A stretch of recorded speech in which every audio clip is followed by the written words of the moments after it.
Assalamu alaikum, bonjour et bienvenue à tous. J'espère sincèrement que vous allez tous bien.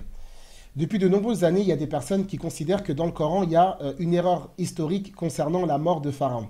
Pharaon, c'est le tyran connu qui a vécu à l'époque de Moïse, que la paix divine soit sur lui. Alors, qu'est-ce qu'ils nous disent? Regardez dans la sourate 17, verset numéro 103. Donc, dans ce passage, ils nous disent, c'est clair, Pharaon, il meurt noyé. Mais dans la sourate 10, verset numéro 90, Allah affirme le contraire. Ils nous disent, mais regardez, il faut savoir. Dans la sourate 17, on nous dit que Pharaon et ceux qui étaient avec lui sont morts noyés. Mais en fait, non, on nous dit dans la sourate 10, verset 92, que Pharaon a été épargné de la noyade. Alors en fait, ce qu'il faut savoir, c'est très simple, c'est très rapide. Quand on prend sourate 17, verset numéro 103, le verset, il est clair, Pharaon meurt noyé. C'est plus que clair. Mais dans la sourate 10, verset numéro 92, qu'est-ce qu'il faut comprendre? Ça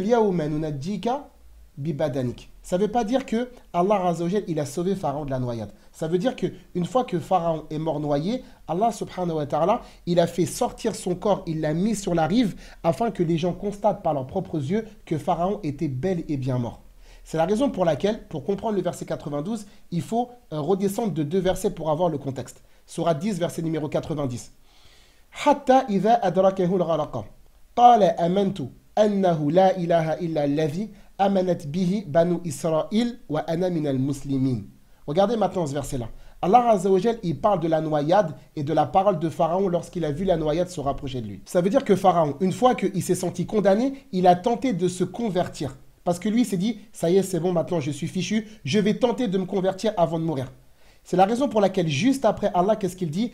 Al-ana wa qad asayta qablu wa kunta minal mufsidin. Et là, justement, Allah subhanahu wa ta'ala, il nous montre que la porte du repentir, c'est trop tard maintenant. D'accord? Et juste après, Allah, il dit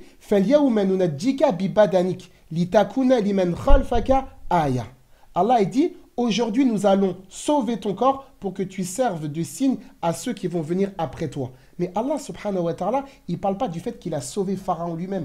Il parle du fait qu'il va faire surgir le corps de Pharaon de l'eau et le mettre sur la rive pour que les gens constatent par leurs propres yeux la mort de Pharaon. Et que justement les enfants d'Israël se tranquillisent en voyant avec leurs propres yeux que leur châtiment prend fin définitivement.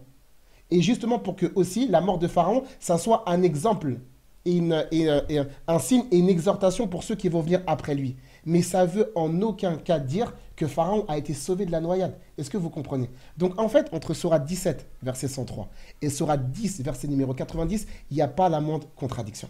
Il suffisait tout simplement d'avoir un petit peu de bonne volonté et de chercher à comprendre le texte plutôt que d'aller polluer Internet en disant « le Coran se trompe, le Coran se trompe ». Donc j'espère que cette vidéo vous aura été utile, profitable et bénéfique. Barakallahu fikoum, wassalamu alaikum.